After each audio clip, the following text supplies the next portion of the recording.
Good morning, listeners. Obviously, at this point, you're aware of the sort of the way that we like to do things. We like to have a running theme for certain things. And for the last three even, Jack Ryan movies, we have done a little bit of a fun cold open in the accent or the voice. So for Red October, I did one in Russian that wasn't very, very good. For Patriot Games, I'm already forgetting the names of these goddamn things. From Patriot Games, obviously, Abby did her phenomenal Irish accent. And then immediately following that, with Clear and Present Danger, she did an American one. Perfect. Perfect. I'm sorry, American I paused there to think of the right word to describe how good that impression was specifically. So now, as we come up to Air Force One, please put your hands together, ladies and gentlemen, for Kazakhstan Abby. Go right ahead. All right, press the intro button.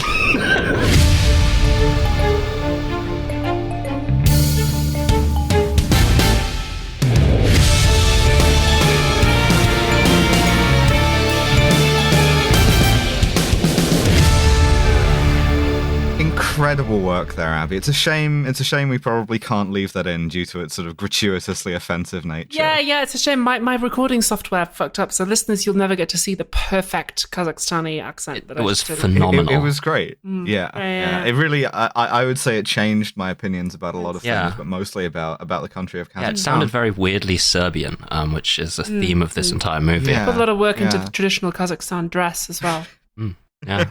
Sadly, the recording is lost. These things, the lost episodes, the ephemera of Kill James Bond. Yeah, we should start just like making reference to a lost episode. Just start making obtuse references to the content. Yeah, for sure. We actually recorded an infinite number of episodes for Name of the Rose, and then we store them in this big tower. The Moon Pussy episode. Yeah, the Moon Pussy episode. Oh, God.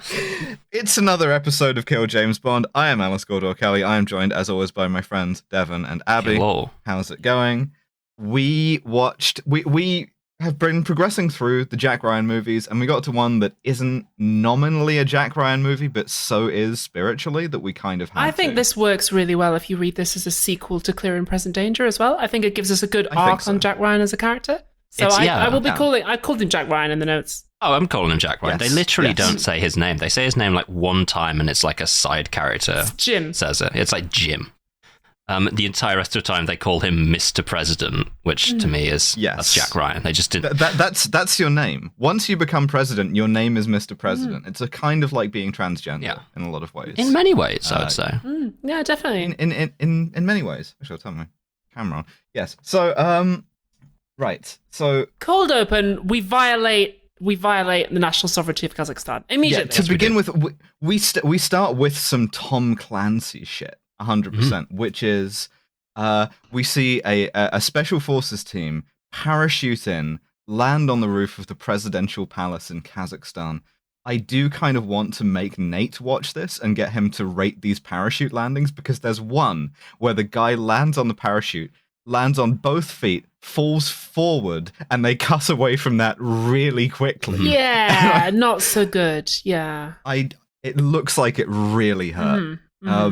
But so they do the Tom Clancy shit. They're all dressed in black. They all have MP5s. They're like hip firing them at a full run. They run in and they capture the president of Kazakhstan, or the dictator of Kazakhstan. Alice, you can probably answer this question. All the guards, all of General Radic's guards, they're all speaking Russian. Is that accurate to Kazakhstan in 1997? I think potentially within the like security services of it could well be a sort of like holdover of the Soviet Union. Plus, as we find out later, this General Radic, is engaged on an explicitly like revanchist project, a Russian ultra-nationalist project to restore the Soviet Union. Yeah, it is deeply funny that the final holdout of the Soviet Union in this movie is Kazakhstan. One that you have to really think to remember that it was part of the USSR. We're gonna recapture the United States from Alaska, essentially. Yeah, that is our plan. Yes, but so they capture General Radic. They put him in the helicopter and they leave, having thus sort of zero dark 30'd the situation. Also, all the music for this is like dun dun dun dun dun dun dun It's a genre that I would describe as sort of presidential music. It is, yeah. It's so American. If you've ever seen The West Wing, or indeed any of the previous Tom Clancy movies that we've talked about, this isn't one, but kind of should be.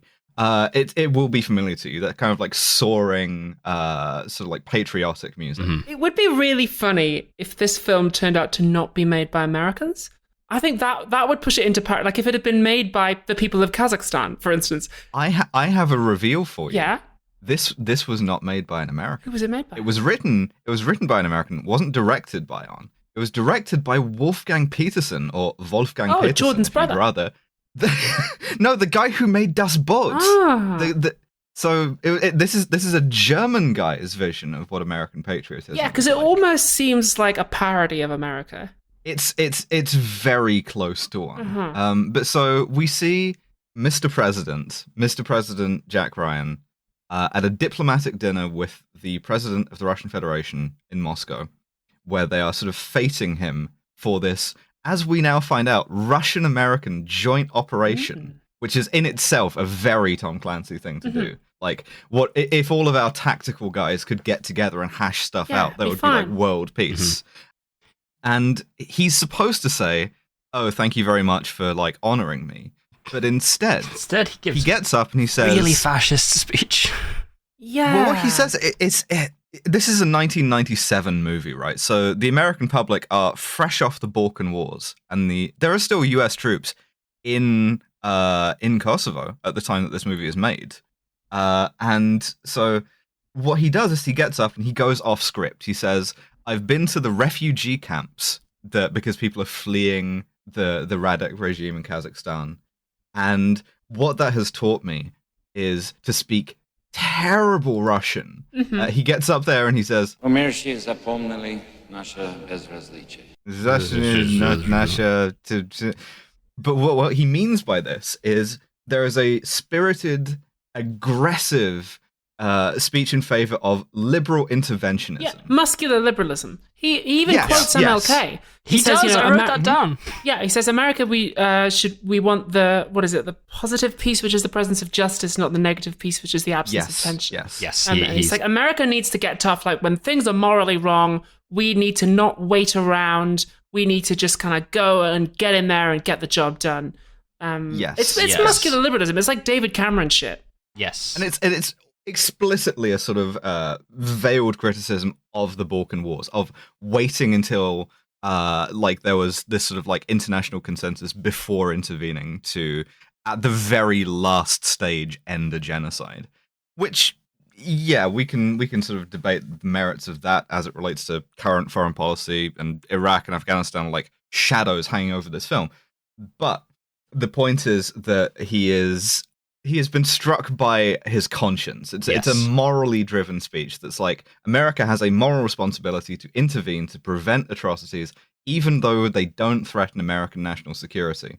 We also see that he has gone over the heads of Congress in announcing this foreign policy decision. This is specifically like, we are going beyond democracy to use violence to do what we believe to be morally right. And at this point, I thought the film was setting us up for something brilliant. We'll see. It's always a mistake for the films we watch.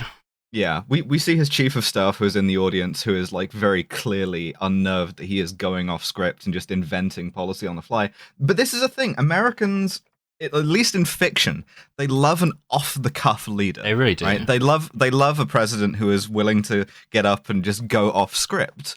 And Harrison Ford does this in a sort of very Harrison Ford way, I suppose. There's a real sort of sense of like moral outrage. That's why Keir Starmer has to sack him. Yep, that's right. That's right.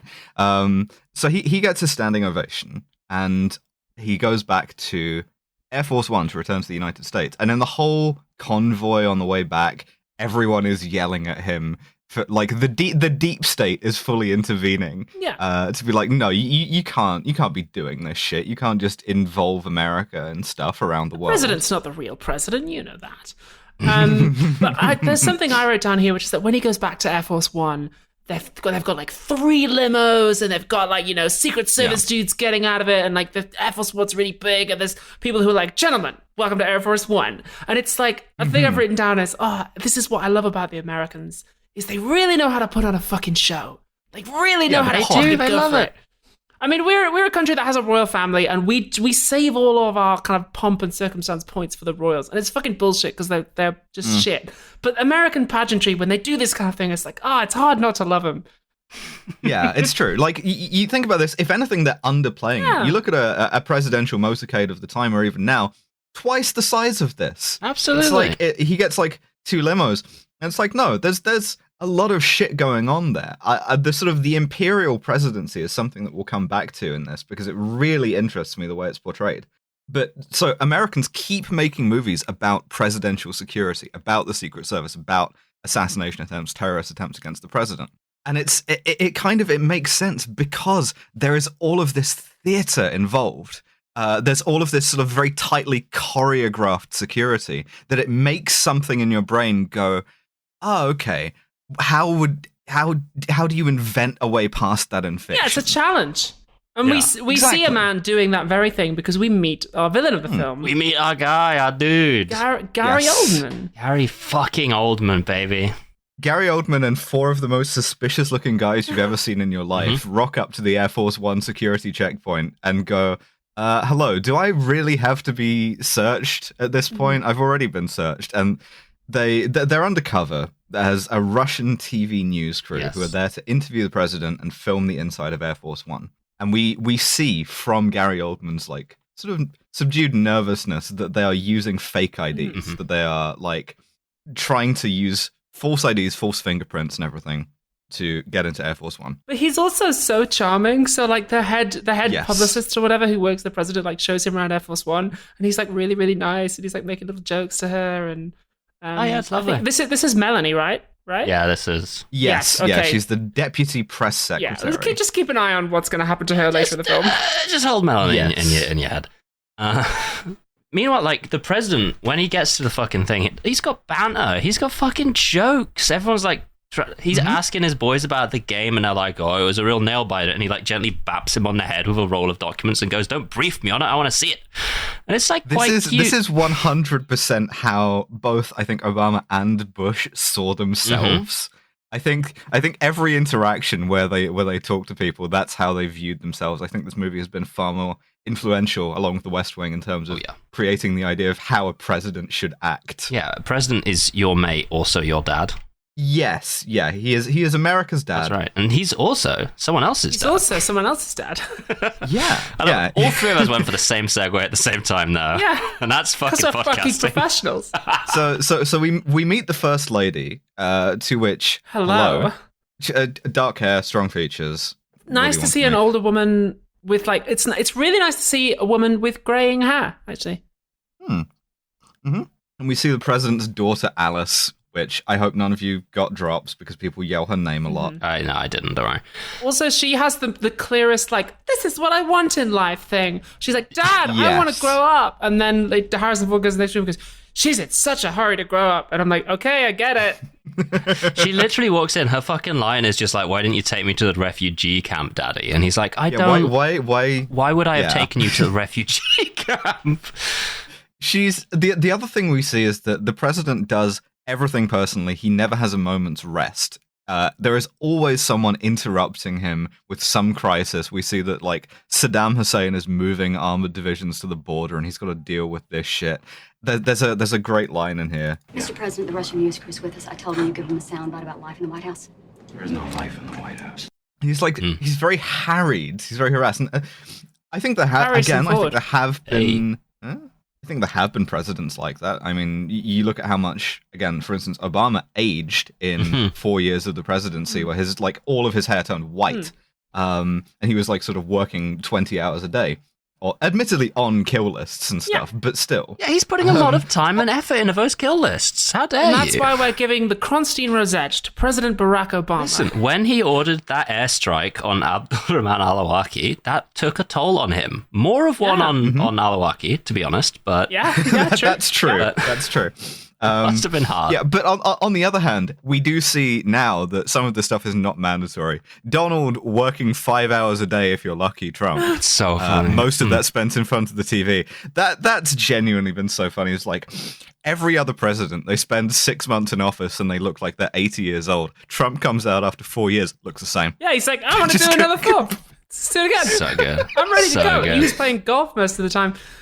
Yeah, exactly. But there's also a very interesting phrase on we see the news reporting on Jack Ryan's speech, and it's being reported as that the United States will not tolerate terrorist governments, which is a fucking terrifying phrase. It's like, okay, who's going to decide who the fuck that is? And like, yeah, very, very odd. Sure. State sponsors of terrorism, things. Just remember this. Just remember this idea, listeners, that we've set up is just like, well, we need to do violence that's non-democratic if it's morally right. This is something that the movie is going to kind of engage with, but not really. It's sort of like, it doesn't tell you about the paradox of tolerance, but it does suggest at least the bare bones of the idea that you have to act anti-democratically against anti-democrats. Yeah. And we see somebody doing that very thing because Gary Oldman does it right now. Yeah, that's right. So there is one other thing I want to pull out about that news broadcast, by the way, which is it talks about Radic and it talks about what his government was meant to be doing. And we get the first bit of ideology because it describes his form of government as neo-communist revolution, which is interesting. I understand it's sort of been a I mean, chopped liver, I suppose. But so the perennial fear that the Soviet Union was going to come back, even to this day, is very funny. It is that like Simpsons gag of like the Russian guy pressing the button and it rotates to say the Soviet Union. It's strange to use it as an allegory for Serbia, which this definitely is. 100%, yeah. Although Milosevic had been a communist and was willing to sort of claim to be when it suited him, but like the defining thing there was nationalism. And well, anyway. Also, we see a guy handcuffed to a briefcase, which has got to be one of my favorite genres to see a guy handcuffed to. Yeah. It's really funny. That's the guy with the nuclear football, the sort of briefcase holding all of the nuclear codes. He's just hanging out. Yeah, it's just hanging. I would fucking hate to be handcuffed for nuclear football. I would hate that shit so much. Anything goes down, they're going straight for me.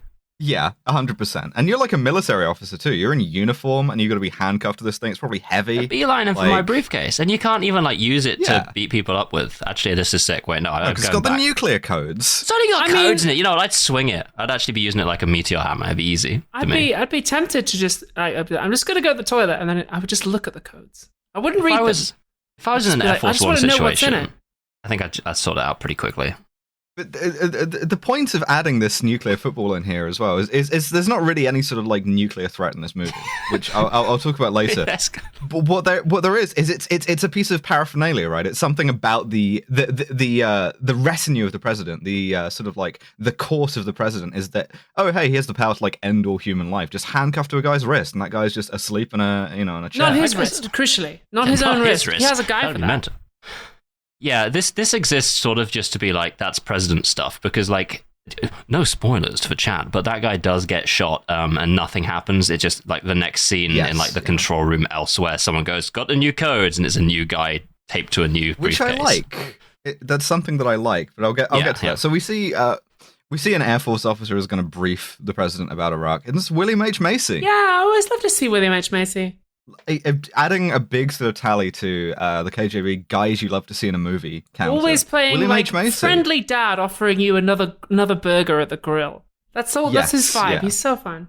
So Air Force One takes off. It's heading back to the United States, heading to Miami, and we see a Secret Service agent named Gibbs.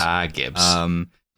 Gibbs, your bean. So one of the more familiar ways to get through in fiction this kind of like impenetrable presidential security is you have a Secret Service agent who is turned, who is a mole. This is Tom Clancy shit again, isn't it? Because it's like, well, you can't beat them by playing it fair, so you have to have a traitor. Yeah, of course.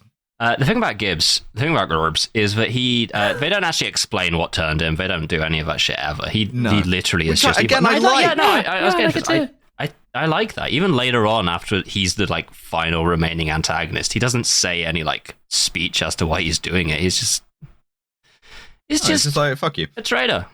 It's just ontologically a traitor. It just happens sometimes. Yeah, he kills the Secret Service agents who are between the press seats and the president. The actor is actually really bad with a gun. He like squints. He closes his eyes really badly.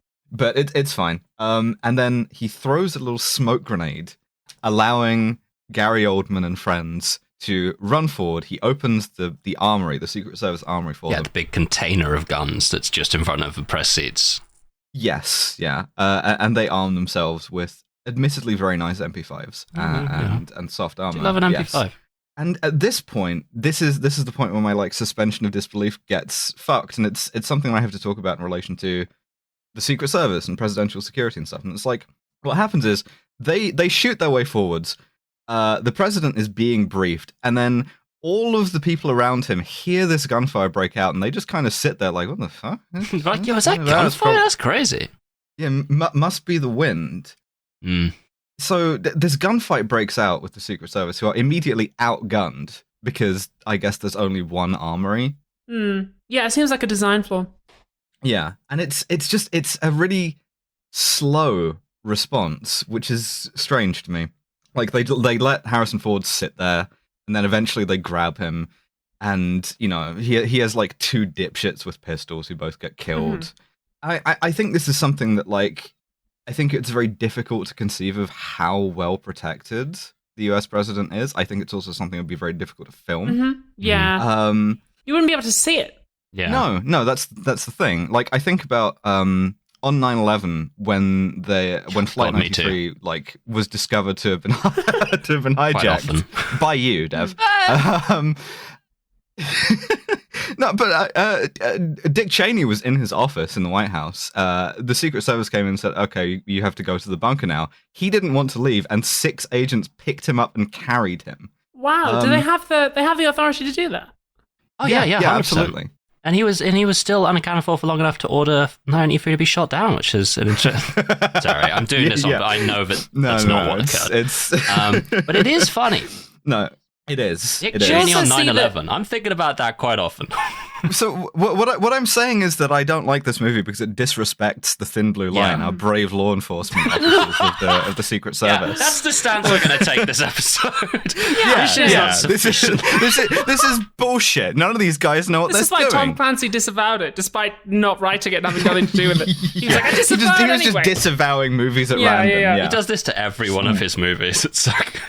You listen to like the fucking director's commentary, and it's just the 4th time I've tried to say this. I'm gonna fucking say it. We see that some fighters are scrambled from an Air Force base in Germany, and this is your reminder, listeners, that the United States just has military bases all over Europe, and you can't do anything about that. Well, you can't change that. If the Germans didn't want to have a US military base in Germany, then they shouldn't have lost the fucking war. Fair enough. In my opinion. That was their fault. Yeah, so we also see the First Lady and the First Daughter, I guess, who are just kind of like around. They don't have their own Secret Service details or anything. They just kind of get flung into the crossfire. Briefcase guy gets killed. The president is ushered into the cargo deck where he has an escape pod. Is this real? Okay, that's a question about Air Force One. This is a vexed question, right? Because the Air Force insists Air Force One does not have an escape pod or parachutes, which means it has both. Yeah. Why would it not have parachutes? I don't, because I think it's something that like was designed to be sort of as safe as possible. Like it is the lifeboat, and you don't need a lifeboat from the lifeboat kind of thing. But on the other hand, the Secret Service has gotten too good, right? Like, absent stuff like doing cocaine and, like, having sex with Colombian sex workers in hotel rooms ahead of conferences and stuff. Yes. In terms of stopping presidents from getting killed, they've gotten too good at it. And so now, I have to figure that a decent proportion of what Secret Service agents do is just watch movies and go, oh, we should be doing that. So I bet that someone watched Air Force One in the Secret Service and was like, you know what? Why don't we have an escape pod in Air Force One? Yeah, the details of the actual like armament of Air Force One are kept secret, obviously. But It's got everything, man. I miss Air Force One's too fucking big these days. I miss when it was like Roosevelt's like sacred cow, which was just this like fucking two prop engine shit. That's the shit we need. You know what I'm doing? What I'm doing after this is rereading the Wikipedia page for a list of air transports for head of state. To just go down them and rate them and be like, do we have one? Shit. Trash. We should get one. Well, you mean us the or Queen or has England? one. The Queen has a tiny one. Blair tried to get one.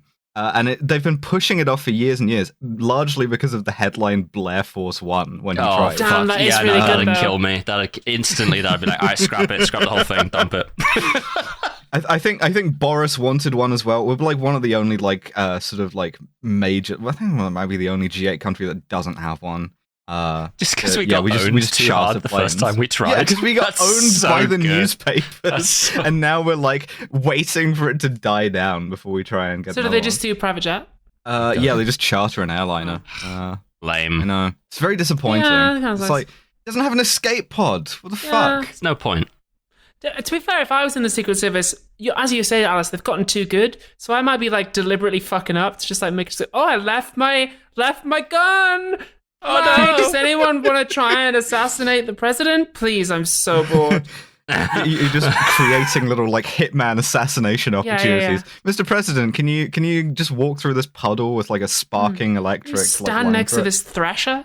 Yeah, actually, I'm going back. In 1910, I'm just reading a fucking Wikipedia now. In 1910, Theodore Roosevelt became the first US president to fly in an aircraft. It was one of these fucking like Orville Wright ass fucking like biplanes. It was a balloon. That's what we need to get back to. Yeah, the president is arriving by Montgolfier balloon. So biplane. Go on, sorry. Go on. so as soon as the shots are fired, the cockpit is locked down, right? And the pilots go, okay, we got to land at the nearest Air Force base, which is Ramstein Air Force Base in Germany. The F-15s come up to meet them. You has to make an emergency landing. That's right.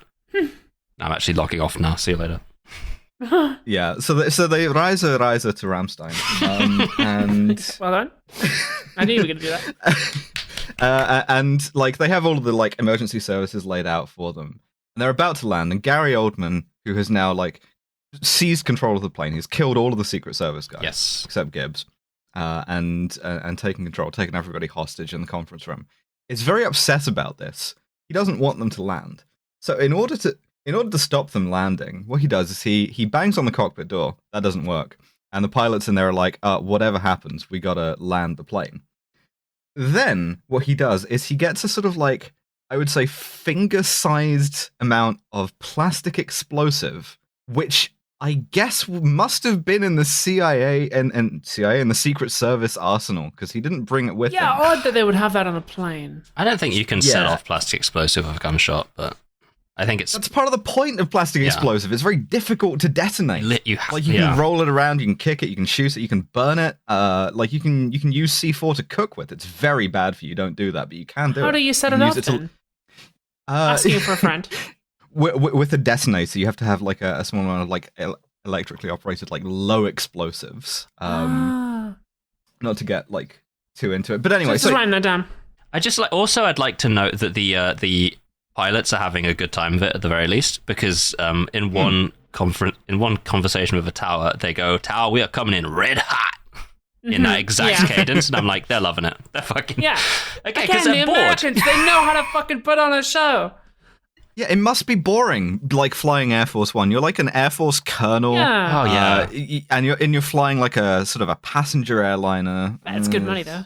It's probably pretty decent. Certainly. But so they attempt to land the thing, but then Gary Oldman shoots this amount of plastic explosives that should be enough to like blow the nose off the plane. It all goes in one direction like a shape charge. It blows the door in. Gary Oldman is fine. I mean, shaped for charge. Squished it up against it. It's fine. The pilots are also fine. Yeah. They're not mulch. They're fine. They're still flying the plane. And Gary Oldman tries to coerce them at gunpoint to take off. And something I like, they don't do it. He has to kill both of them. What then becomes, what my note here is just, fuck off, this is bullshit. I mean, I was watching this film with someone else who also said that's bullshit. But so the plane is like teetering around, and then Gary and his mate like drive it around the airport, and like. Yes. But what I said is like I believe that Air Force One can do things that other aircraft can't do. I believe that it's like special materials, or like it's got special super engines or something. Like I believe that it can maneuver like this. I buy it. It's a special plane. He gets one of his friends into the pilot's seat, and this is Peter Parker's landlord from Spider-Man 2, by the way. This guy was the sweatiest man on God's earth. Perfect fella. He just kind of swerves the plane around a bit until he like is able to take it off again at the last second. Makes a fantastic face while he's doing that. By the way, he's like in full gun. But he successfully takes off. They leave Ramstein behind. We get a nice shot of all the guys who are like expecting to run up and storm the plane, just running after it, being like, "The fuck," which is nice. Fucked it, lads. Bitch made. And then we meet the vice president. Yes, Glenn Close. Oh, another one I love to see. Fantastic. Yes, yeah, absolutely. And she's like, "Where's the president?"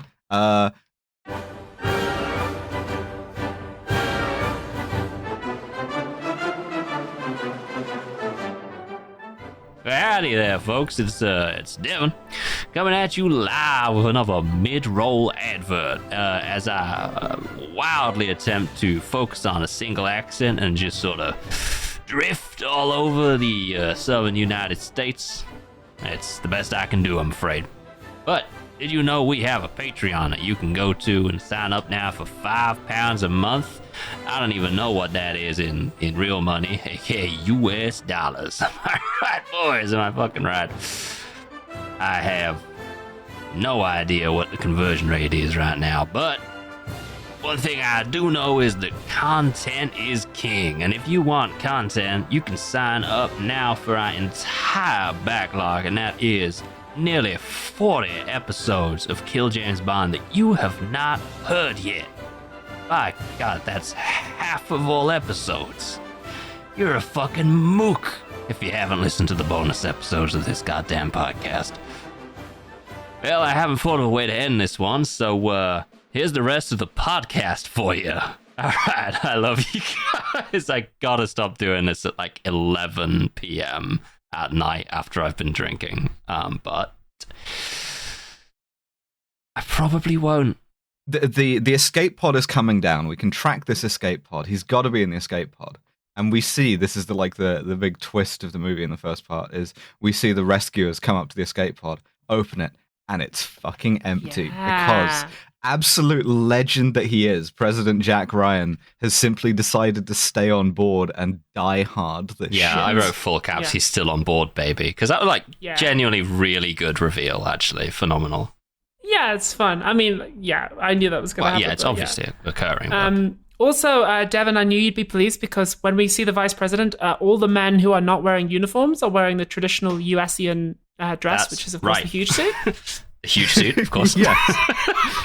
The huge suit and another accoutrement of sort of movies about American power and American politics. The big letter A badge clipped to your huge suit pocket. We love to see one of those. Harrison Ford is the only guy wearing a suit that fits. That's true. So we also, this is where we see the nuclear thing just work, which I like. Yeah, I kind of like that's something properly for this. Yeah. That's the one thing where it appears like the U.S. security state is competent. Because even though it's been betrayed, right, the way in which we see it get overcome in this way is like it's dipshit stuff. And I know it's like it's the first 20 minutes of the movie. You've got to get it out of the way, but I don't know. Left a bad taste in my mouth because of how it disrespected our brave federal law enforcement officers. God save.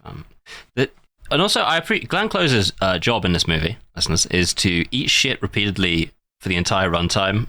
Yep, it's so funny because she does actually we'll get to the negotiation, but it's deeply funny because she still has to be doing like the. I am attempting to understand your intentions on the phone, and like Oldman is just going beast mode. Yeah, Oldman deploys a series of what I would say are largely anime villain lines. Like she asks him, she gets him on the phone. She's like, "Oh, well, what do you want?" And he hits her with, "What arrogance to think you could ever understand my intentions." I mean, fuck it. Like, what am I doing with that? You're like, I got no reply for this. is a good time to say that Gary Oldman is so good in this fucking film. He's really good. Such his acting is so amazing. He has showed up for this. Well, we see that he's a communist, first of all. Like, he wants to drag all the capitalists out of the Kremlin, shoot them, put Radic back in charge. Or is he a kind of Alexander Dugin guy where he's like, well, I'm a communist, but it's actually because I'm a fascist? Because he talks about, he wants a Eurasian empire, which is what the Russians currently want. And like, again, Alexander Dugin claims to be a communist, but of course we know he isn't. He's a fascist.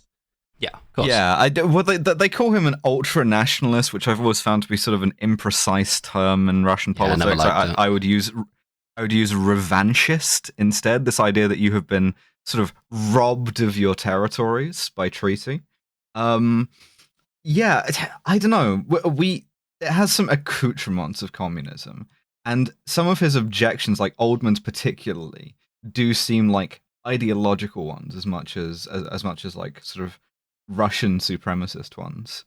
But we see that because he's a communist, he's also a misogynist. So while he's talking to her, he's like, oh, you must be sweating through your silk blouse for women that women wear. She's quite calm, is what I'll say. Yes. He makes some like casual jokes as well. He's quite funny. He's having a good time with it because he like fully understands that he has every single card in his hand at this point in the movie. Yeah, I think frankly you would if you had power over the United States government. If you out there do, you should enjoy it a little bit. You know, I would be fucking showboating 100%. Yeah. He comes on the intercom and he's like, "Hello, I am the man who is in charge of Air Force One, the most secure aircraft in the world." Oh, just really sort of like landing, like little end zone dance. He's like playing drops down the intercom. Yeah, but so we see that he doesn't know that the president is still aboard. He thinks that they've rescued him. But additionally, they don't know the president's still aboard. No, not until a bit later. But the chairman of the Joint Chiefs of Staff, who looks exactly like George Costanza, it's so good. I love him. Says the point of the movie. Damn it. Nobody does this to the United States. This will be the like abiding point of the movie. Damn it. Is this supposed to happen to us? Yeah. But we have to find out that President Jack Ryan is a badass. Yeah. Right? Crucially, before we do that, Gary Oldman says, release General Radic, and I will execute a hostage every 30 minutes until you do. Yes. Yeah. We also get a really fun bit earlier on, which I quite like. It's just a little touch where Vice President Glenn Close, I'm not saying her name because it's fucking Vice President Bennett, and last movie was President Bennett, and I can't be fucked with these guys. It was, it was nice of Jack Ryan to appoint Vice President Previous Bennett president's after, daughter. That's a fucking live-ass move. Yeah. It really is. It is like a Mary Cheney thing. Real John Kasich energy. What the fuck was I saying? Oh yeah, there's a bit where like they're trying to discuss how these guys got on board, and like one of the generals just like leans over and goes, maybe they had some help from Moscow, and everyone fucking ignores him, and I think that's really nice. Yeah, it's just like, no, they didn't, dickhead, shut up. It's like, no sale, no. But so we have to find out why President Harrison Ford, Jack Ryan, is a badass. That's right. And so one of the generals just goes, yeah, I was his commanding officer in Vietnam. He got the Medal of Honor, did more helicopter rescue missions than anybody. So maybe did more helicopter rescue missions than anyone. This guy, one of the most bullets fired ass motherfucker. Shut up. You ever seen The Hunt for Red October? That was him. I was keeping a big sort of like GTA pause screen statistics thing of all of my dudes in Vietnam, and he was the highest number of bullets fired. Absolute Don. Top guy. Yeah, he was my best guy. He finished every mission. He'd got all 5 of the mini kits stashed throughout the level every single fucking time. No sweat.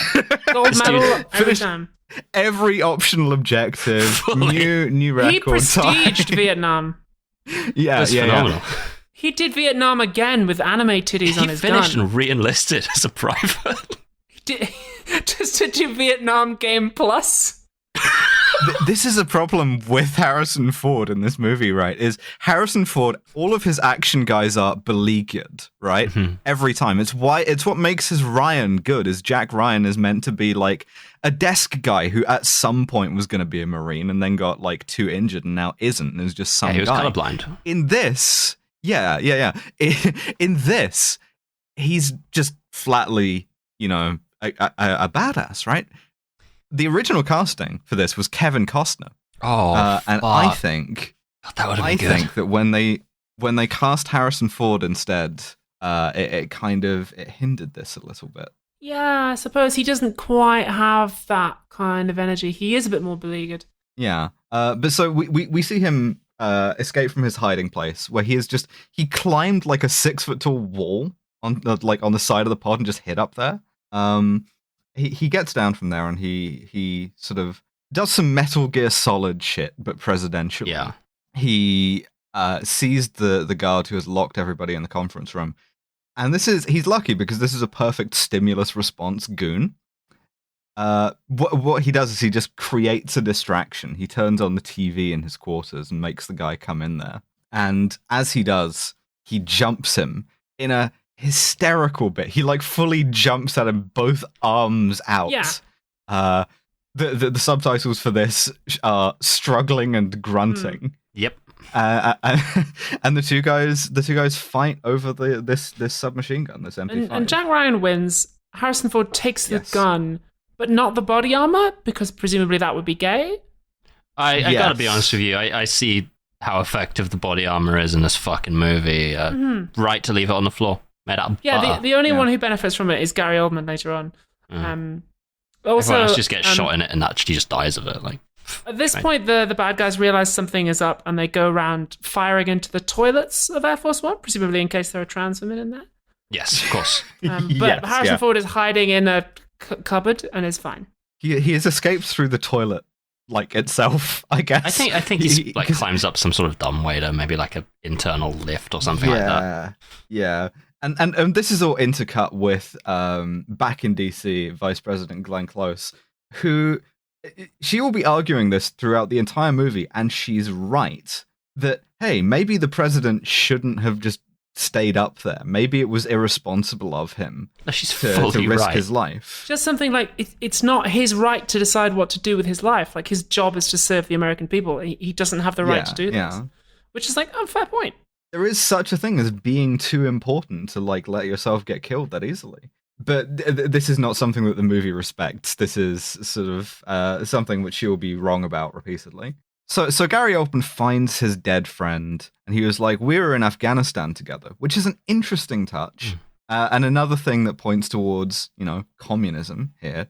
Interesting to treat Afghanistan as like sort of analogous, like equivalent to America in Vietnam. Yes. And just be like, oh yeah, I was in this sort of like doomed imperial war. Yeah, it's interesting that those two scenes kind of come hot on each other's heels, actually. Yes. We get the guy who's like, I was in Vietnam with him, and he's great. And then we get Gary being like, we were in Afghanistan. It was also great. They're like dark mirrors. I quite like it. I liked it right up until you said the dark mirrors bit, and I'm going to shoot myself in the head. His red ground, yes. We're not too different, you know. Gary Oldman goes into the conference room with the hostages and he's like, yo, what's up? It's time to execute one of you. The national security advisor comes forward and he's like, yo, I'm really important to you. Let me negotiate. I'm the national security advisor. Nothing happens here without going through me. And Gary Oldman's like, thank you for volunteering. It just like shoots him through the fucking head. Yeah. He has a fantastic line. This line is stone fucking cold, my man. He like shoots it. Yeah. And he's like, he was a good negotiator. He bought you another 30 minutes. And then Lick leaves and you're like, you fucking Don. You know what? Take Air Force One. I don't give a shit. Fuck it. And then we get the first of several really nice scenes with Gary Oldman where he takes the first lady and the first daughter and he tries to humanize himself to Alice, the first daughter. And he says, I've got 3 kids of my own. Like, I'm sorry you had to see that. Is that the first time you've ever seen someone be killed? And he says, I kill people because I believe, because I have political ideology. Like, I have something that I believe in. And he points out correctly that he says, your dad kills people all the time. Oh, I have the drop for that even. Yes. Because he does it in a tuxedo with a telephone cord and a smart bomb. A smart bomb. Yeah, he goes, hey, listen, you ever heard of Abdul Rahman al-Awlaki? Yeah. No, you haven't, because he's been turned into fucking paste by a drone. And now al-Awlaki, actually, even. Okay. Not good. And she's like, you and my father are nothing alike. And he's like, you're not a dark mirror of him. But yeah, I really like his justification of this. He says, my doubts, my fears, my own private morality dissolves in this moment for this love of Mother Russia. It's good. It's like, is that not... And I thought the movie was really setting us up for something here, because that is kind of what the Americans do. And like, remember that this movie opened with Harrison Ford saying, we need to commit extra democratic violence when we believe that we are morally right. And here is the villain of the film doing that very thing. And I was like, oh, well, it must be building to some kind of great confrontation between these two ideologies. Surely. I was like, I really like where this film's going. You fool! The resolution is in that scene itself where Alice, the character, goes, no, you're not. And that's the end of the scene. literal child brain to be like, no, you're not the same, because when we do it, we're the good guys. Yeah, literally a child's understanding of politics. Oh, I have the good guys thing later on, where he goes, good guys are here. You can hear the fucking orchestral music. Good guys-ass music. I hate America so much. so Harrison Ford is down in the cargo hold. He uses the satellite phone that he finds in someone's baggage to call the White House. We get some jokes here, like about him reading the manual first, running out of battery, or the switchboard operator going, yeah, sure, you're the president. I thought the switchboard operator thing was kind of funny. But so he puts himself on speakerphone just in time to get held at gunpoint by one of the Russian guys. And at this point, he has to like go, hey, you know what would suck would be if one of the fighter jets outside fired a missile at the plane, knocking us all over so I could kill you. That would be bad if that happened for you, probably. Yeah, he's like, it wouldn't even like hit us. The autopilot would take care of it, but it would definitely cause us all to lose our footing. I love down the phones. I love the idea of missile countermeasures being it just flies the plane better than you. Yeah, I love that so much. It's just, because that's what happens. The vice president orders them to fire on the plane. It knocks everybody off balance. And then the plane locks the pilot out of its controls and just does like a slight turn to the left. My God. Which evasive maneuvers slightly to the left. Fuck. Yeah. Take evasive maneuvers. Let's lose some chaff. Doesn't really do that much. Yeah. I will say this flares, though. Only chaff. Ordering a missile strike on your own position when you're on a plane just to win a fist fight is fucking sick. You know what? That's cool. And I'm handing him this one. I'll tell you what, if you like shots of Harrison Ford punching somebody, this is a great movie for you, because there are so many of him just cold cocking somebody, as he does in this case. He fights the guy with the MP5. That was just there. We all heard it. Cold cocking, yeah. Cold cocking. That's a thing. It's a phrase. It's a known phrase. I'm not. He crazy. absolutely cleans this guy's cock. He does. Yeah, he cleans this guy's cock with his fists. He fists the shit out of this guy. Come on! You know what? That was my fault. I shouldn't have drawn attention to it. I recognize my mistake. No, you shouldn't have. It's a perfectly normal phrase. You have now Solid. made weird. It's cold clocking. Yeah, it's cold. No, it's not. Cold clocking is what happens when I go into a women's bathroom. Thank you and good night. Hang on. Cold clocking? I want to litigate this. Cold clocking. Why would it be cold? Why would it be cold cocking? It is cold cocking, Alice, for serious.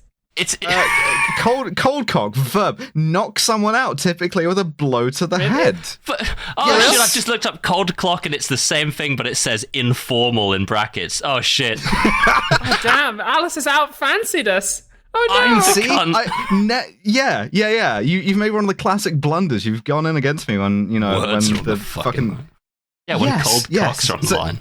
When he cold cocks him. All right. Well, when he cold cocks him, what happens then? Fine. He kills that guy, but in the course of so doing, he like punches him through a fridge into some milk, and he contemplates the milk. Yeah. What is the significance of the milk? That's a cold cock. The milk. The milk is that he sees something leaking, and he's like, damn, just like this guy's cock that I just... That's a side effect of the estradiol. Yeah. Sure. No, what he thinks is, I gotta land the plane. I gotta make the plane land. What what if I squeeze all of the fuel out of it like milk from this carton of milk? Oh, I didn't realize that's what he was thinking. I thought he was just like, oh yeah, American milk. No, there's this beautiful shot where it's like a 2-shot of Harrison Ford on the left and milk on the right. He's like fully like soliloquizing this milk. Cinema. Wow, every frame of painting. So because he's on the phone, they get him on the phone with the maintenance chiefs who do the maintenance for Air Force One, and they're like, okay, I quite liked this bit. This is fun. You got to find the plane fly good switch, and you got to switch it to no. But because there's no, what you've got to do is you've got to cut 2 wires and wire them together.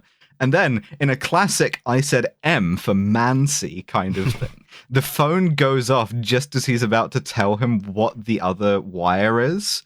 And so he just has to improvise. He has to take a chance. And of course, the chance that he takes is to leave the red, white, and blue wires. Yeah, it's red, white, blue, green, yellow. And he's like, he's cut the green and he has to cut another one. He's like, I'm not touching the red, white, and blue, baby. So I'm counting on your red, white, and blue. This is his fucking fault because I knew it was yellow. I heard him on the fucking phone. This guy was talking over him going, you're breaking up. He didn't hear it. It's his own fault. If he'd crashed a plane, it would have been on him. However, he didn't because of the damn red, white, and blue, baby. But yeah, so they dump the fuel out, which is going to be a problem later on. But meanwhile, remember Melanie? I love Melanie. Yeah, very much. Hope you didn't get too attached because Gary takes Melanie hostage and broadcasts this over the plane intercom so everyone can hear it. And he says, look, we know there's somebody down there in the baggage hold fucking around. He thinks it's a Secret Service agent. Yes. And he's like, look, either you can surrender yourself within 10 seconds or I'm going to shoot Melanie in the head. And then he does. And at this point, it's also important to note that the First Lady and President's daughter are both in the sort of like control cockpit with Oldman at this point. So he's just sort of doing this in front of them.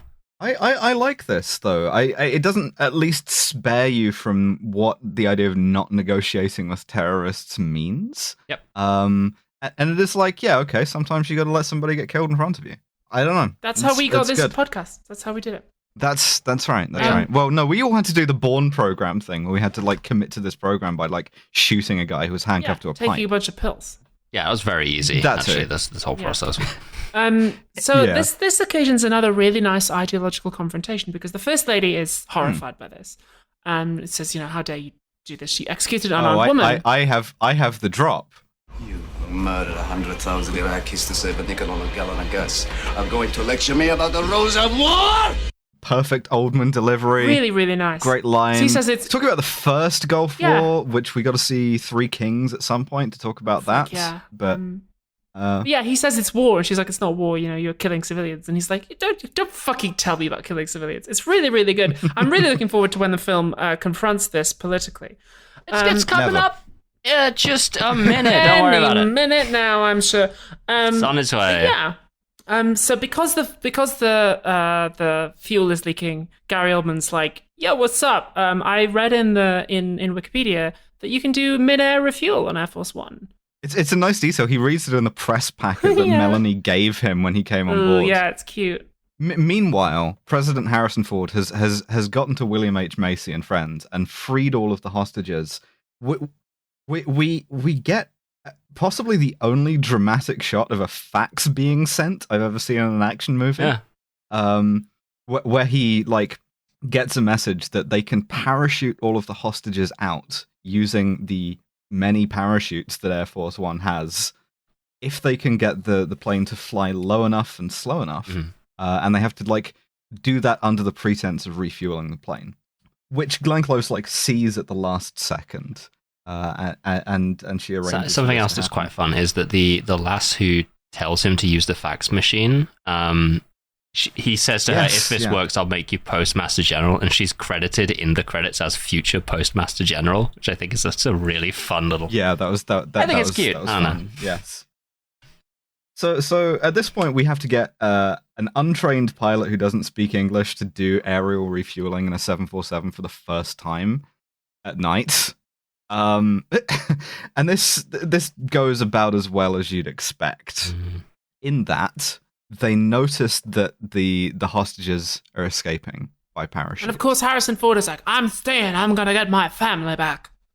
That's right. The thing about Harrison Ford, right, is aside from talking like a sort of Tennessee Williams lady like that, I've always depended on the kindness of strangers. He loves to risk his life. Like, there is no sacrifice this man will not self-sacrifice in.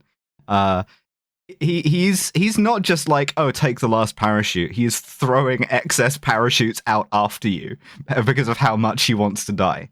I love it's like that guy you talked about on Well, There's Your Problem, who just like kept getting back on the boat to die. Yeah. Stop trying to go down. You can live. But he refuses to. Trying to go down to cold cock. So the goon. It's a normal thing to say. It is. No, we've established this. Now you just have to weather this for the rest of the podcast. Yeah. So one of the goons notices that that the hostages are escaping out the back of the plane, and he blows open the door, and it obviously depressurizes the plane. We get a tense moment where Ryan is dangling out the back of it. William H. Macy saves him, but then like most of the hostages have escaped, but now Gary has the president. Yes. Yeah. The parachutes thing was, I found, silly also. But so we deliver the president to Gary Oldman, and we hope, this big confrontation, this big sort of battle of ideology. Here it comes. We kind of do. Well, yeah, in that Harrison Ford says, "How dare you, sir?" Well, not exactly. What he says is, and he's kind of mumbling it, so it's hard to make out. But he says, You know honor. "Have you no honor?" To which Gary Oldman essentially goes, "No, idiot." Well, Great. before this, so Gary Oldman first of all beats up the president, which must be very satisfying. But he says call the president of the Russian Federation and tell him to release General Radic. And Harrison Ford says, no, I can't do that. I don't have the power to do that. I'm not the president of Russia. I can't just make him do this. If he does, he's going to look weak. His administration's going to fall apart. I literally don't have the power to do this. And Gary Oldman has this really nice bit where he says, oh, the most powerful man on earth. And suddenly there are things that you can't do. And he quite correctly points out this and calls out this kind of liberal pretense of powerlessness. He's like, you are Mr. I'm breaking the rules to do the right thing. You are Mr. Unilateral action. Don't fucking tell me that you suddenly can't do it because the Senate parliamentarian says that you can't. Or because, oh no, we can't do this. It'll destabilize the economy. Fuck you. Fucking do it. It's not a problem of like, I can't. It's a problem of you don't want to because you aren't motivated to. And so Gary Oldman says, if you're not motivated, I'm going to fucking motivate you by killing your fucking family now.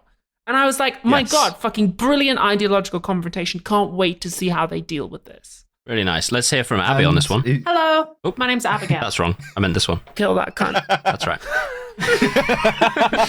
Yeah, leave him both. He does have a great line about Russia too, where he's beating up the president, and he says quite accurately, given that we're talking about Yeltsin and sort of Clinton here. You have given my country to gangsters and prostitutes.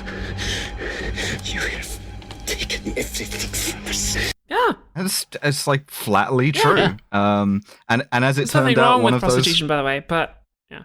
Yeah. but as I think he means in the sort of derogatory political sense. yes. As of course it later turned out, one of those gangsters turned out to enjoy a bit of revanchism, a bit of ultranationalism himself. So I mean, if Gary Oldman had just waited a few years, been fine. Yeah, who doesn't love a bit of revanchism? We're reclaiming our lost territory.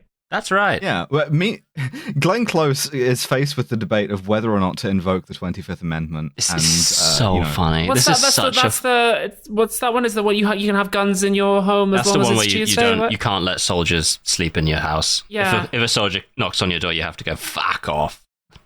Amendment 25 is the president is assassinated, incapacitated. Then the vice president takes over and becomes the president, either pro tempore or this actually happened aboard Air Force One time when JFK got shot. They swore in LBJ on Air Force One, and this is the source of tension in the scenes that aren't the tense ones, because it's like the fucking Secretary of Defense and the vice president are arguing over who gets to be in charge. Yeah, it's sort of very Alexander Haig, I'm in control here now kind of thing. They literally pull in a guy to advise them on it, and which is the Attorney insane. General She literally says, "Get me the Attorney General with a copy of the Constitution." Yeah, and Suella Braverman comes in and says, "We can't let children socially transition. It's dangerous." And they're like, "Thank you, Suella." Cheers very much. And it's Philip Baker Hall, who I do again love to see. Yeah. But it's just so funny that that's the source of conflict on these scenes. So she agrees to not count out Touchdown Tom, right? She doesn't sign the thing making her president because she trusts him. We also get a great line from the Secretary of Defense. The United States does not negotiate with terrorists. It's been our bedrock principle for 25 years. 25 years. Movie made in 1997. So bedrock principles since 1972. My heart and best intentions still tell me it's lasted true. Until 1986. Wait, Iran what? Yeah, Iran-Contra. What? Iran-Contra. The sale of arms for hostages. Oh, right, okay. Look, the United States won't trade arms for hostages. He said it. He said it on the screen. Yeah, in my heart, I believe that's so true. Fucking funny. But the facts... The facts tell me it's not. Jesus H. Christ. Yeah. So yes, you do. Yes, you fucking do. Of course you do. Using a little tiny caliber. President Jack Ryan calls Yeltsin and proves Oldman correct that he is just like willing to, able to just tell him what to do. You can get things out of politicians when you threaten to shoot their families. I can't do this 3 episodes in a row. I simply cannot do this 3. You should the President of the United States. I should. If you're listening to him, you should call the President of the United States. So, if you're listening and you are the President of the United States, how you doing? Hello, how's it going? You're welcome on any time. Let me into your house. So they release Radic from prison, and the whole time, part of the military is waiting for him outside with a fucking helicopter. All of the other prisoners, as he's walking out, are singing the Internationale to I death. nearly fucking threw up because they continue using the Internationale as the sinister music as Gary Oldman appears to be winning, and it's like this is a song about like human rights and like I have stood in like British political meetings where people have sung this song. Yes. Like, I know all the lyrics by heart. It's fucking sick. I remember fucking Trafalgar Square erupting in the Internationale when Jeremy Corbyn came out, when he was also released by the president of Russia. I remember this. Similar moment of threat to democracy. Yes, exactly, yes. Well, kind of was, I was there to assassinate him, of course. And he was 16 years old in Yemen. And at this point, Gary Oldman is like, okay, you know when I said I was going to release you? And the First Lady's like, yeah. You said you were going to release us. Forgive me, I lied. Great, perfect. Yeah, that's nice. I think this is the point where I want to talk about the sort of the liberalism of this movie and Patriot games in particular, where there is a terror of any sort of like foreign actor who might act unilaterally, who might sort of like cheerfully disregard our beautiful norms. Not our norms. And gains so much strength from that initially the norms are powerless before they can reassert themselves. There's this real kind of like wounded patriotism here. This idea that liberalism might be stabbed in the back by one of these guys, and they're so strong and hot, and it's weird, and it's really weird. Firefighters. Sorry. Yeah, so I think this film is like the missing link politically between the liberalism of like, how dare you, sir, of clear and present danger, and the kind of outright fascism of the Jason Bournes, like it's fine to do extrajudicial murder because we say it is. But also, ironically, we know that democracy and freedom doesn't mean anything anymore. Yeah. Because if you don't, you are going to be humiliated by Sean Penn or Gary Oldman or some other English character actor. But we see here that the kind of muscular liberalism is the step between like liberalism and fascism. Yes, yeah. And it's not muscular enough. No, it's not. That's its only criticism, really. Yeah, I mean, is that it's sort of naive. So liberalism should be more jacked, yoked liberalism. Yeah. You know what? Absolutely. I do have some sort of sympathy for that because I think everyone should be jacked and yoked. I think it'd be sick. Yeah. I'm looking for a sort of like yokedocracy, like rule of the jungle, survival of the hugest. That's what I'm looking for here. Yeah. like that, except we also like love women. Yes, women's rights are all up there. So the president escapes from his duct tape restraints. It's not difficult. You don't need a shard of glass to do it. It doesn't. It never lays flat. It just sort of rolls itself into twine. You can just bullshit. Yeah. So he then kills a bunch of them and attempts to rescue his wife and his daughter. Just release my wife. Yes. Yeah, I suppose he does, doesn't he? Release my wife. The chief of staff, who we had earlier seen be kind of a coward, is redeemed by taking a bullet for the president. Yeah, this is the first of two get down Mr. Presidents that I want to just like highlight. First and foremost, chief of staff jumps in the way of a bullet. Sort of the lesser Mr. President get down. Yes. So Gary Oldman makes it down to the parachute deck with the First Lady. He throws the parachutes out, so he's got the earlier one, and he's like, "Fuck you, I win." Fights Jack Ryan. Jack Ryan like wraps something around him. He says the line as he like snaps Gary Oldman's neck. He goes, "Get off my plane." Whole audience cheers. Yeah, everyone stands I imagine. up. Yeah, round. Yeah. But so Gary Oldman has now been killed. Yeah, and now we enter the phase of the movie that I refer to as still going, huh? Yeah, it's still going. First of all, he has to prove Gary Oldman right again, in that he has to go and get a guy killed with a phone call. So he runs back up, he calls Yeltsin back, and he's like, can I get the Abby kill that cunt drop, please? Kill that cunt. He literally, like, he just rings him up and he's like, take him out. And, like, they just open fire on this guy. They shoot him in the back. They just open fire on Radic, which is like, again, yeah, you have simply proven Gary Oldman He's correct next to again. the prison. Put him back in the prison. They released him from the prison, and as he's like walking out, they give him his full like fucking uniform back. He puts it on, he leaves, and then they just shoot him again. It's like, what happened here? Yeah. What was the point of any of this? Waste of a good uniform. I'm curious about Radic as well, because like, first of all, if he has all of this support, then the situation seems a lot less tenable. Yeah, great work. You've martyred him. Good stuff. Yeah, but also, I think we have to talk about American belief in the Soviet and then Russian military, which, until the recent sort of clown car escapades, remained impervious to the facts. Like, almost all the political fiction written about Russia after the dissolution of the Soviet Union was, what if the hardliners seize power? It's in The Saint, even. Yeah. What if the hardliners come back and we get a second Stalin? Meanwhile, fingers crossed. Well, this is the thing. There were no hardliners. Like, the hardliners at this point were busy sort of selling the services of their own special forces to various oligarchs to blow each other up and traffic in Moscow. Yes. The Soviet military, by the end of the Soviet Union, was a joke. A very dangerous joke, but it was never like a sort of a serious political actor in the way that so much of this fiction imagines. It was a tool to be divided up amongst various sort of like fiefdoms, and that's how it was. I look forward to that happening in this country. It's coming. The other thing about Radic is he's played by Jürgen Prochnow, just sort of like collecting a check. His entire direction was just like, walk down a hallway and then here's your money.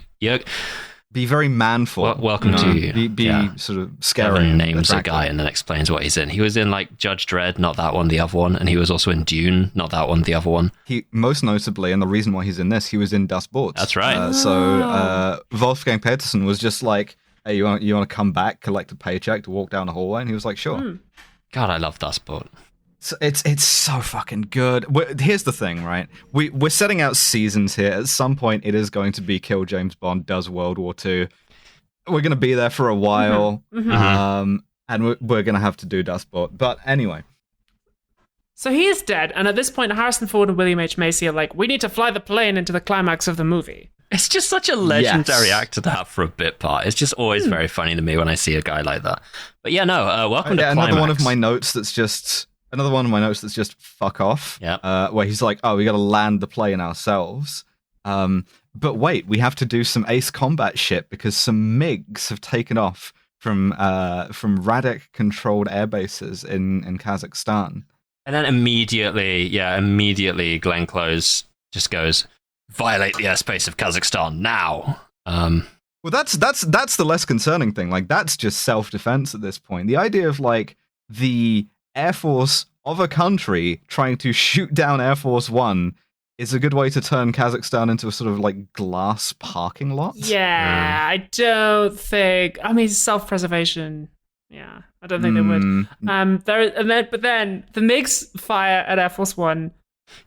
Yes. Top Gun turns up, and then we get the most incredible fucking get down, Mr. President. Mr. President. I want to invent an award to give it to this guy, but this is the most insane shit I've ever seen in my life. And I'll let someone else. Good night, cross for this guy.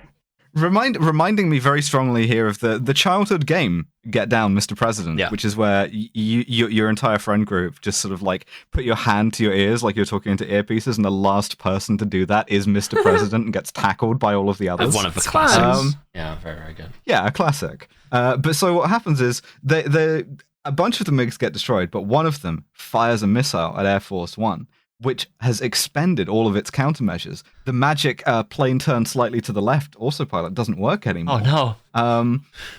And so one of the F-15 pilots is like, Mr. President, get down, and flies his F-15 into the path of the missile. This is something I'll say. I would simply have used my countermeasures on my F-15, but all right, I'm different. But good night cross to this guy. He wanted it. Yeah, no, he went for it, yeah. You don't see a lot of these kind of guy explodes shots in movies anymore, where it's like a shot of the guy screaming and then the plane blows up or whatever. It's kind of a lost we need art. way more of those. There's like a shitload in Star Wars, and then just never again. Yeah.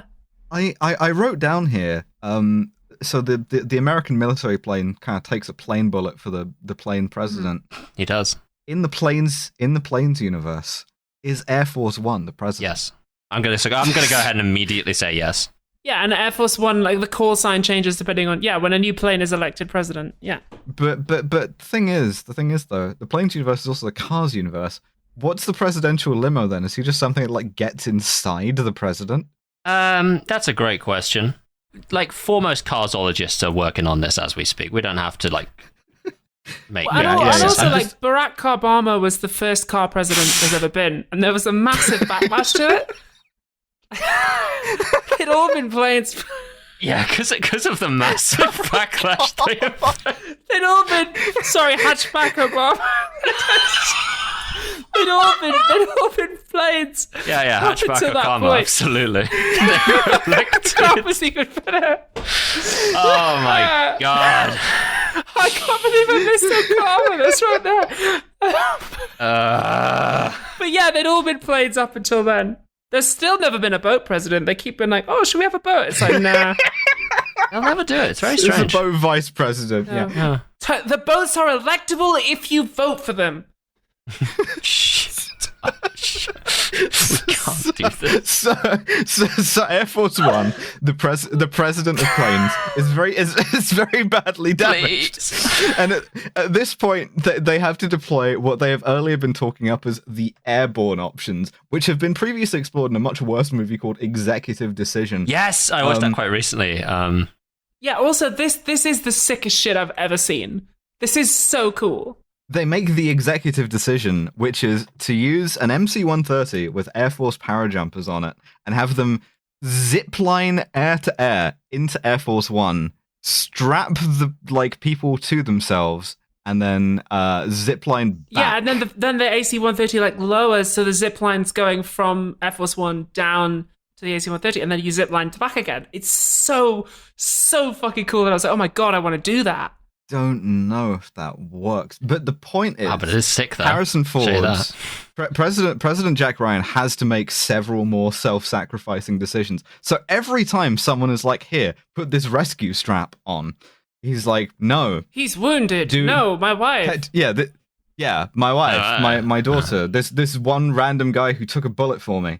But also, William H. Macy is still there, and so Gibbs. Yeah, Agent Judas, she's still here. Gibbs. American Mitchell. I'd like to just know, at this point, I would not do any more traitor shit if Radic's dead, Oldman's he is dead. Away free and clear. He's saved the president's life. I would stay perfectly he's probably going to get a medal. And then as soon as we were off the plane, I would resign citing that maybe I was the one who didn't properly lock the like gun safe or something. Like that's the most out of jail fucking free card you can possibly imagine. But as discussed, this man is ontologically a traitor and cannot not betray. Yes, he wants the Kronstein rosette. He wants it. And he won't get it. I do like how he's in half of the scenes on the plane where like they give him a gun and he doesn't betray them. He doesn't betray them for another hour of the movie. My man is biding. But then at the very last moment, he delivers the perfect line. He turns his gun on the president and William H. Macy, and he as they're about to get the last rescue strap, and he goes, "Give me the strap!" Thank you, sir. Thank you for your fucking service, mate. I will also say that the pilot of the C-130 has just before this said, Roger, moving into the receiver position. So, and here's the danger. Oh, that's the wrong one again. Great big cumbersome. There you go. I gotta label these fucking things. So yeah, he says, "Give me the strap." Give me the strap. And he shoots William H. Macy, which is a real shame. No, William. But they fight. Harrison Ford like takes the strap, as we all knew he could. Zip lines down onto the receiving plane. And the zip line comes off on Air Force One's end. So Agent Judas, they crash into the Adriatic Sea and he dies. But then the president is dangling. There's a great long shot of him in the sort of open door being like, no. Yeah. It's perfect. And then the president is dangling out the back of the AC-130 and it's quite fun. They reel in the dangling president, and then in a line that I wrote down, how long have you been saving that shit for? If you're not familiar, Air Force One is not the name of the plane, it's the name of the call sign. Any Air Force plane that has the president on board is Air Force One. If it's an Army plane, it's Army One. If it's a Navy plane, it's Navy One. All of this. So they want to figure out if it's a civilian one, it's Executive One. If they're trying to like figure out on the radio if the president has been killed, choose one. Must be. The pilot goes, we're actually Air Force One now. Please don't use our dead name anymore. And the whole place erupts. We see the vice president violates the Presidential Records Act because she just tears up that directive to like seize power. Yeah, which I would like to note. They mention that directive and are like, it needs to be signed by a majority of like the cabinet. And like when she gets it, every single signature block has been filled out. Like every single cunt is like, this guy's not president anymore. And just her is like, nah. Let's do the time-honored tradition and let's see where he's going with this. But then I was expecting a scene where we talk about the aftermath, where like maybe where Harrison Ford like reassesses this policy thing he announced at the start in light of the fact that he's just been in a situation where somebody used extra democratic violence because they believed it was the morally right thing to do. But instead the film just fucking ends. Yeah, or conversely, the US is now in a shooting war with Kazakhstan. Yeah. Like they have just invaded it because they tried to kill the president. And I was so frustrated because it's like literally a child's understanding of politics is shown by this film to be correct. It's like, no, violence is fine when we do it because we're the good guys. And it's like, great, everyone thinks they're the fucking good guys. Yeah. We are, though, to be clear. Yeah. If you're listening to this listener, you are also the good guys. That's fine. Yeah. That's true. And you can do extrajudicial violence against the president if you'd like to. And this is why I would like to propose that we mint a new award here on Kill James Bond. Ooh, okay. Do some numismatics. Yeah, the Oldman Medal for unrefuted villainy. For villains who make good points that the film then just like does not address, argue against, or counter. That's a great. That's a medal. really fucking good idea. I feel like we could make some retroactive awards there too. Oh yeah, we could. Most villains in the Bond films. There you go. Not Drax. But yeah, there's a lot of medals on this one. I want to give Kronstein to the guy who took the strap, and I want to nominate Get Down, Mr. Pilot for the good night as well, because it's a very American episode. We're giving out lots of medals because we like the pageantry. That's true. Everyone gets a combat action ribbon, not a combat action ribbon. Everyone gets like a little rainbow ribbon that you get for doing boot. And the Devon ribbon for sickest shit goes to Harrison Ford for ordering an airstrike on his own position to win a fist fight. That's not real, but that's just informal. Trying to win the Kronstein Rosette. Yeah. you get an Alice Avazandum badge for contemplating milk for like best emotional resonance is like contemplating this milk like Yorick. Any previous winners to that one? No. I'm just you sticking should with this come and one. see my play though, Alice, because there is a moment that is quite like that. But we do have a science-based system on this podcast. We do. It's called the SCUM system. do. And it stands for SMUM, cultural insensitivity, unprovoked violence, and misogyny. Nailed it. So, SMUM in this movie. Stands for smart. The cold cock for... Good guys are here. Yeah. This film That's my sucked whole itself rating. off for its entire runtime. Like, Yes. fully. Yeah. There's no two Yeah. ways about it. I kind of want to give it a full 007. I think I believe that. I believe that. Okay. Fuck it. Why not? The president's Secret Service code name is literally Boy Scout in this movie, by the way. What is it in real Yeah. life? Depends on the president. Barack Obama's was Renegade. The thing is that Yo. all of they get to pick it themselves. It's the coolest job in the fuck, I world. wanna You're know what Trump's is. give me a cool code name, and then all of the rest of the first family, they have to be of the same initial. But so yeah, I'm gonna look up presidential code names. What here was because Trump's it's gonna code bother name? Me. Yeah, I Please. need to know what Trump's code name was, Please man. tell me it was Yeah. Donald Trump. Code name Trump. Secret Service code name. Best See president. here. Donald Trump. Donald Trump was Mogul. Oh, Really? Interesting. interesting. Joe Biden is Celtic because he thinks he's Irish. That's so fun. Like, you know what? Fucking shouts out to Joe Biden. What's going on, man? You're You all right? listening, Joe. Yeah. Dark If you're listening. Brandon. Come How on, are you man. doing, man? I still think about that clip where he honest to God, forgets where he is and says that he thinks drunk driving shouldn't be an arrestable offense. Like, that's the funniest shit in the world. Anyway, Yeah, sorry. yeah. Cultural insensitivity. Well, I mean, Kazakhstan is not a real place in this movie. It's just extra. It's just additional Russia. It's Serbia in a lot of ways. Yeah, and it's also Serbia. I don't know. It's not that culturally insensitive, I would say.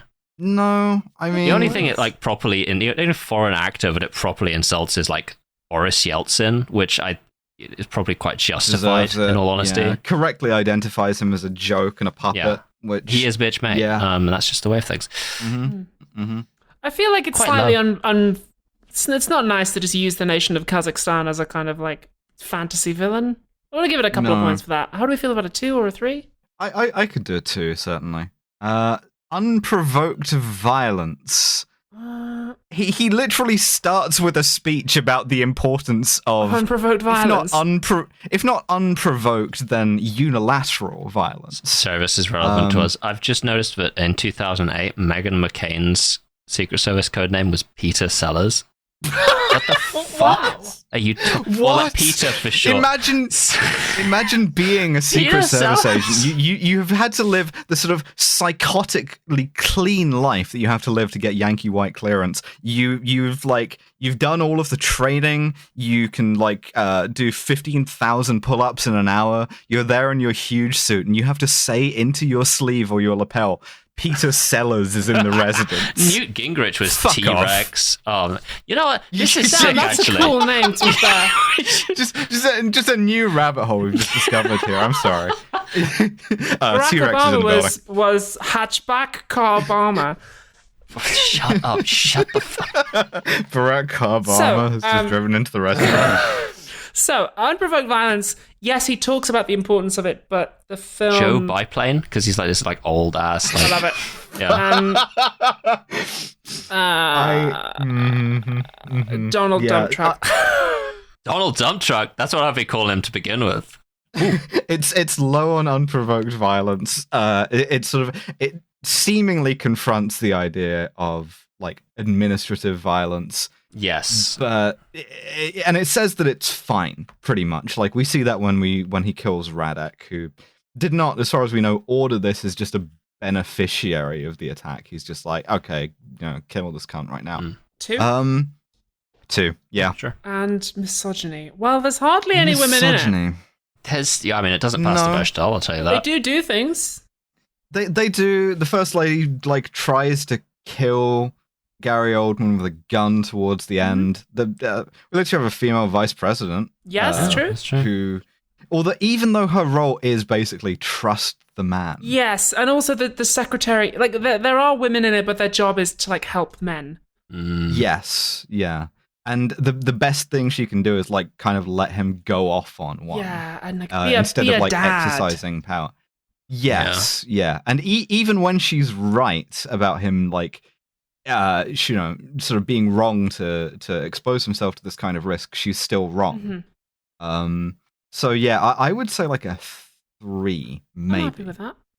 So where does that leave us on Air Force One? That leaves us with a total score of 14, which is not bad. It's the best Jack Ryan film so far, mainly because Hunt for Red October remained unrated as a bonus episode. But it, despite being like the politically most regressive, it's way better than Clear and Present Danger. Oh, hugely. Yeah, that's for sure. Yeah, we don't see anybody commit any war crimes that we're asked to overlook. They all happen off screen. Yeah, all of the villains are guys doing Russian accents. Yeah, which is classic. Yeah, that's fine. You can do that. That's legal. You can put that in any film. That's right. Thank you to Vladimir Putin for making Russophobia good again. Thank you for Vladimir Putin for sponsoring the show. Love you, man. Yeah, that's very kind of you.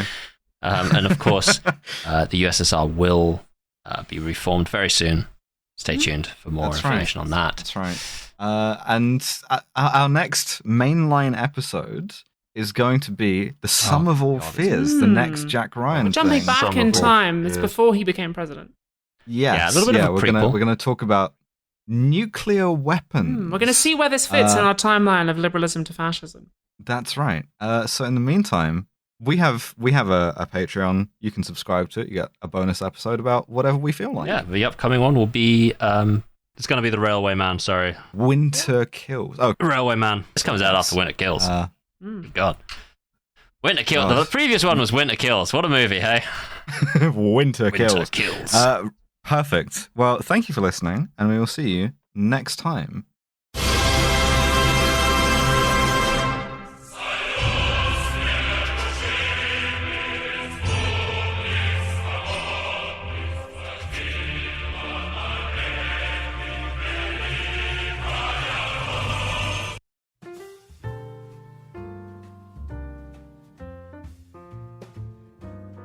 Thank you for listening to yet another episode of Kill James Bond. We will return in 2 weeks' time for the next Jack Ryan movie, and that is Sum of All Fears. I don't know anything about this one. Sorry, I can't give you like a forward teaser regarding it. But if 2 weeks is simply too long for you to wait, as Alice said, we have a Patreon where you can go to sign up for just £5 a month, get access to 2 bonus episodes every month, and our entire backlog, which at this point is like 40 episodes. So you are going to be eating only £5 a month. Can you imagine that? Now, that bonus episode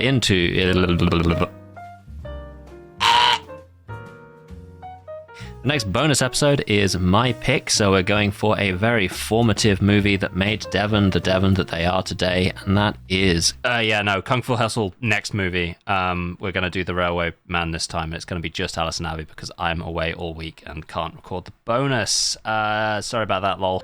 But of course, speaking of our beautiful patrons...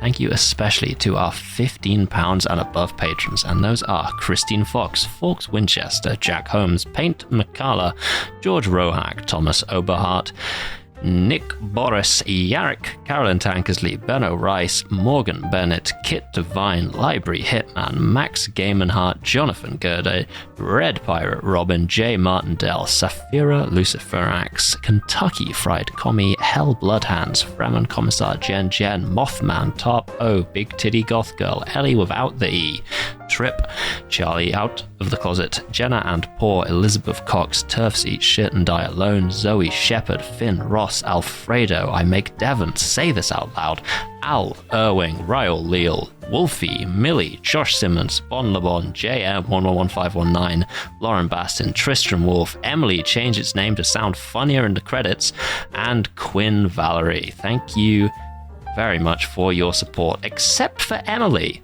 who is pushing its luck. And With that said, this has been Kill James Bond, starring, of course, Alice, Abigail, and Devon. Our producer is the wonderful Nate Bethay. Our podcast art is by Matty Lubchansky, and our website is by Tom Allen. See ya.